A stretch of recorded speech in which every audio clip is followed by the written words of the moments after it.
Welcome to UNCAGED, a show that celebrates thought leadership from today's top business leaders. The program provides a voice to amazing executives from around the globe who are shaping the world of business today and mapping the path to the commerce of tomorrow.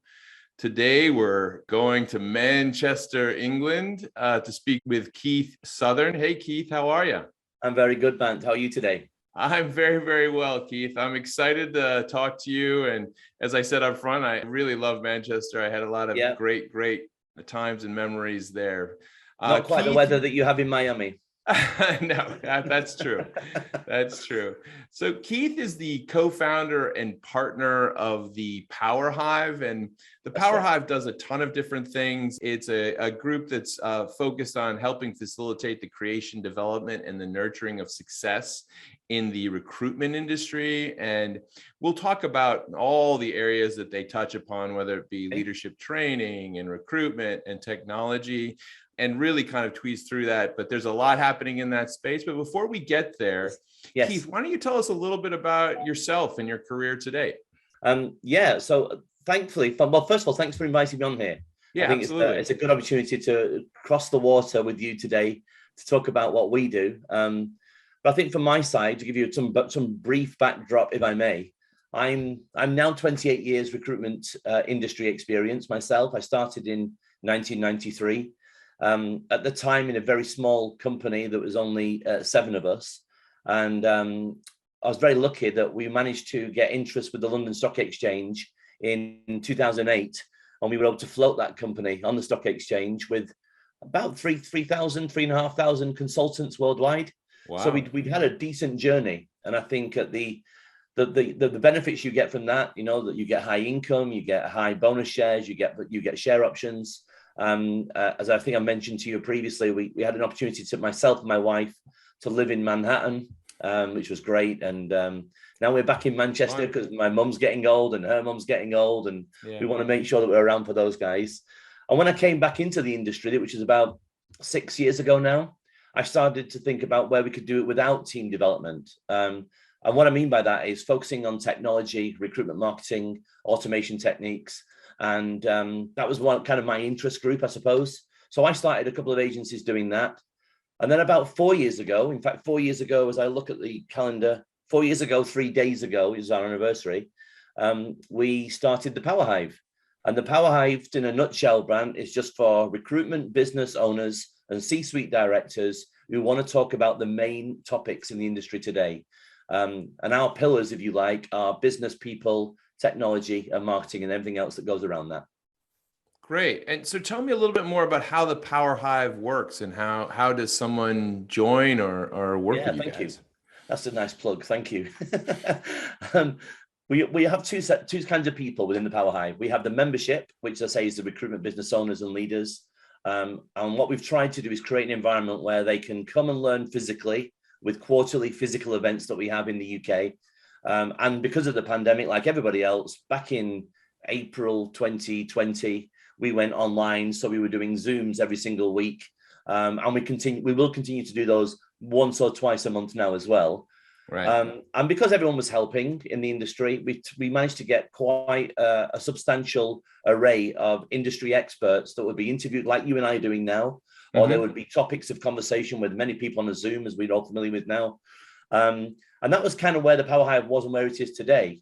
Perfect. That's just the membership side. And what we've also managed to do because of that, and I guess because we've got busier than we expected, we also have suppliers into the industry who help the industry itself because of what they do. And that could be legal teams or accountants or tech companies or, you know, social media footprints like Canary would do, for example. Right. That's what we kind of do. So the nuts and bolts of it, Van, are we have membership, we have suppliers.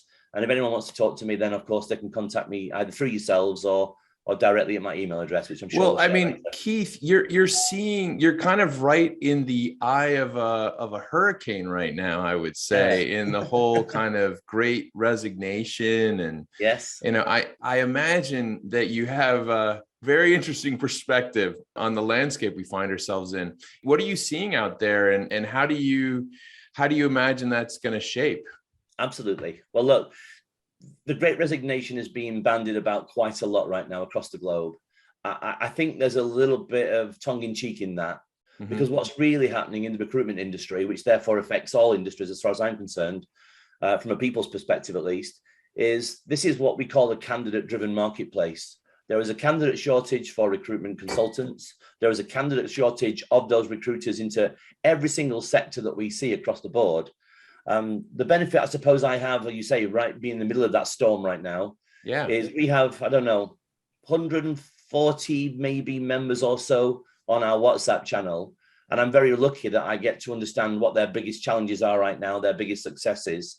And so I can see a real snippet of what that is. But the nuts and bolts, as I say earlier, really is there's a candidate shortage. And I think that's where the biggest stress will be for everybody. Yeah. I mean, trying to find those people, get them in.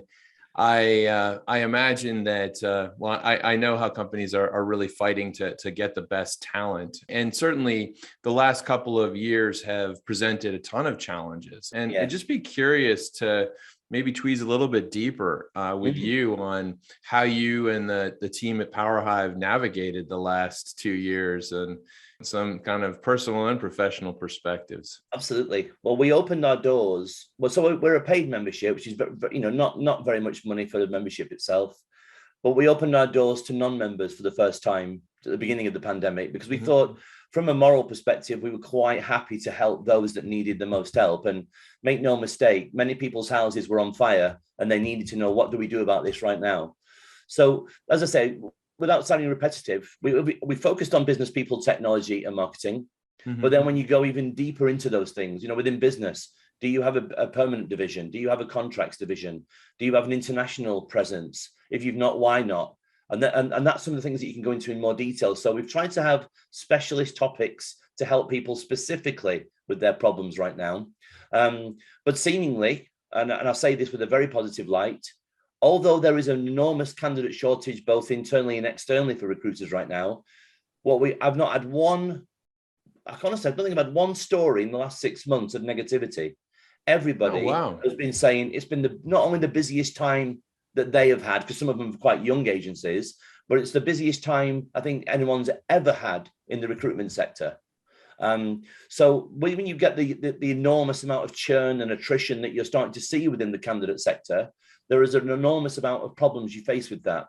People will be getting counter offers, they'll be getting raises, they'll be having multiple offers. So whilst it's great that it's a very buoyant market right now, there's also the challenges that come with that buoyant market from a candidate-driven side as well, Ben. So it's a great story, but it's not all roses.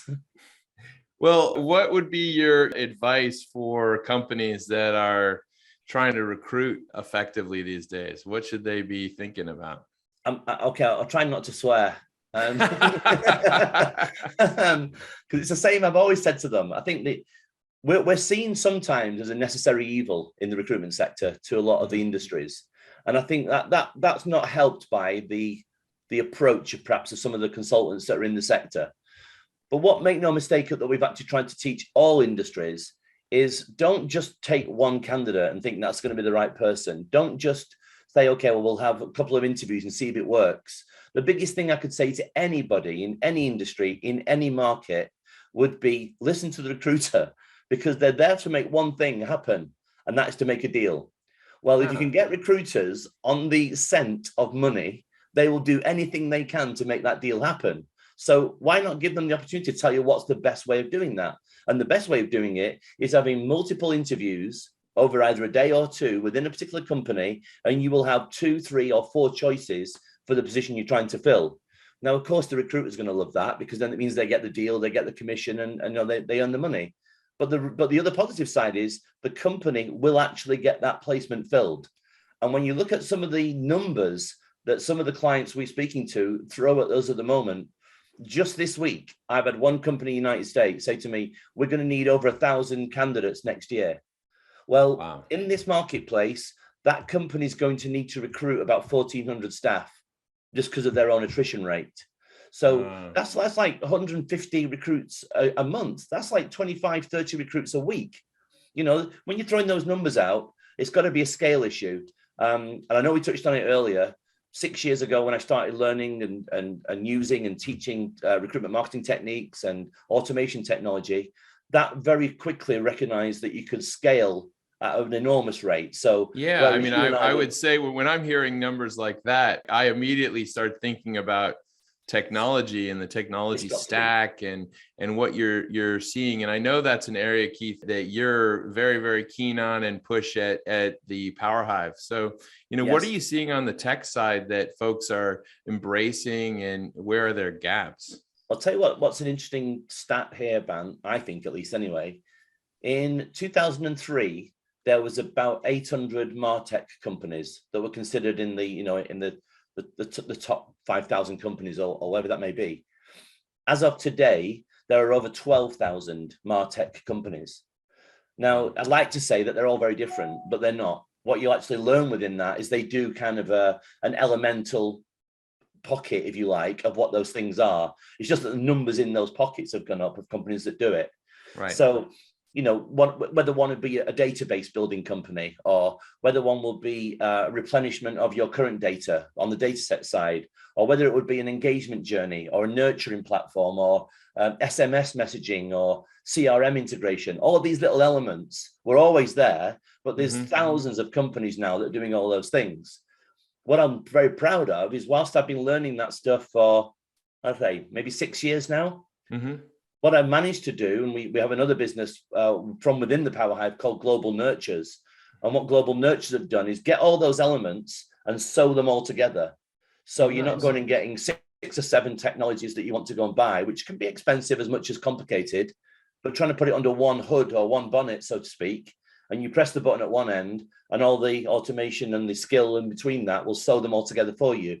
So I think the modern recruiter, one, they have to embrace recruitment marketing. They have to embrace technology stacks and automation techniques. Yeah. But I think what they don't have to do now is go and buy every toy under the sun and then try and make it work, because and because some of these tools are not cheap, right? I mean, so you really need to know what you're buying. And what I've found with some of these lovely technologies is we'll make the investment in them, but we're only using them for maybe 5% of what they're built to do.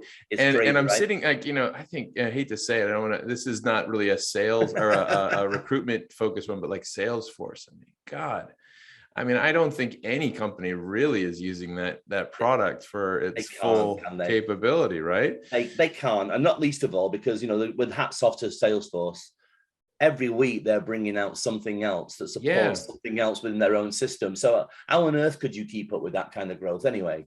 But like you say, I think that if there was a simple message from all of this, it's don't buy all the toys in the shop, because you probably got the toy already, and the toys you have, as long as they're doing what you want them to do, whether that be data set building or engagement or whatever it needs to be, or even invoicing and HR and outsourcing, onboarding, just use them to the best of their ability. That's cool. What they're there for. And so a customer could come to the Power Hive and actually talk to you guys about what a blueprint should be for that type of thing. 100%. Yeah, what we do offer is a bit of a sales pitch, but I'll make it very, very short. Yeah. We offer a completely recruitment marketing technology stack and automation audit. Okay. And that will go in and understand exactly what it is you're using right now, see whether you're using it is for the right purpose, because sometimes, with the greatest respects, they're not. But more importantly, why be spending on all this money on these different toys if you're not using them in the first place? So we do a complete audit of those things. And then what we'll do is we'll come back with a proposed plan that suggests, if you want to go down this road, you can either do it yourself, or in some ways we hope you come to us for some of the help. And that would be, us helping you from a services perspective. And if none of those happen, then we'll happily advise you on where you should go out to outsource that work to somebody else as well. Yeah, completely. Well, listen, Keith, tell me a little bit more about next year. I was so excited about next year about a month ago until Omicron appeared. Omicron appeared. Omicron just sounds like an evil transformer, It does indeed, doesn't it? But Omicron arrived, and all my detailed forecasting and planning kind of required me to rethink. I was planning on attending certain events, perhaps with rethinking all those things, and just be curious to see how you're looking forward, and what does the future look like? Okay. Well, I'm not so pessimistic about it, I've got to say. Awesome. I'm Awesome. not, I'm probably a blue sky picture guy anyway, but even so, the way that, for all the sadness and the hurt and right or wrong and the ethics of it, or right or wrong in the last 2 years, what's come out of it the other side, certainly from what I've seen and witnessed, is an incredible different human spirit. I've seen a different approach to life in a much more positive way. I've seen a far more zest and enthusiasm to get on with life now and do things in a positive way as well. And also, we're very good at adapting, right? Mm-hmm. You know what Darwin said, that you've got the one who adapts the quickest, not who survives the fittest. Yeah. So it's the one who adapts the quickest. And I think the last 2 years has seen us really adapt very quickly, almost overnight in some instances, to this digital platform that we're on. Yeah. So business is busy, recruiters are busy, industry is busy, and we're doing it through this method now. So I haven't got really that dark a picture to paint, I'm afraid, for next year. I don't want it to be dark. You have just, filled me up with just a bunch of enthusiasm. And so I'm re-energized. It's one of those ones where I agree with you. I do feel like you can't wait. You have to pretty much just keep on keeping on and just try to be as thoughtful and safe as possible in the process. Yeah, but absolutely. Well, we have physical events. I mentioned you earlier, Ben. We have physical events, and we've only had one in 2021 for obvious reasons. Our next one is actually this Thursday. And whilst the space that we've got is for about 45 to 50 people, we're actually having to have it for between 35 and 40 people, just so there is, for those that want to come and be socially distanced and feel that way, then there is the space for them to do that. So we're even having to adopt in the outside world. And, I don't want this, what it's like in the United States today, it being 7th of December. But in the UK, for certain retail stores, you've got to wear a mask again. Yeah. Whereas in the bars and restaurants, you don't. So there's a lot of miscommunication. And I think that the lack of clarity creates the frustration and fear. But when you look behind the veneer of that, all I know is there have been moments where I just wish I had set up a COVID testing company, because those guys must be minting it. That would be the one, right? Yeah. Well, listen, Keith, it's been really wonderful to talk to you today. We've been speaking with Keith Southern. He's the co-founder and partner of the Power Hive. The Power Hive is a community that is focused on helping facilitate the creation, development, and the nurturing of success in our recruitment industry. The Power Hive works on a ton of different areas: technology, leadership training, as well as just recruitment. And it's just it's really refreshing to hear Keith's optimistic tone on the future. Keith, I will take that with me as I go forward today. But before we part, if someone wanted to learn more about what you're working on at the Power Hive, where should they find you? Thank you. That's very kind of you. Look, simply go to the website or email me directly, thepowerhive.com, or Keith, Keith, at thepowerhive.com, and I can answer any questions forthwith on that. Great. Well, we've been speaking with Keith Southern of the Power Hive, co-founder and partner of the Power Hive. It's been great to have him on the show on UNCAGED today. UNCAGED provides a voice to amazing executives from around the globe who are shaping the world of business today and mapping the path to the commerce of tomorrow. We look forward to having you back, Keith. Talk soon. Thank you again. Speak to you again. Bye for now. Cheers.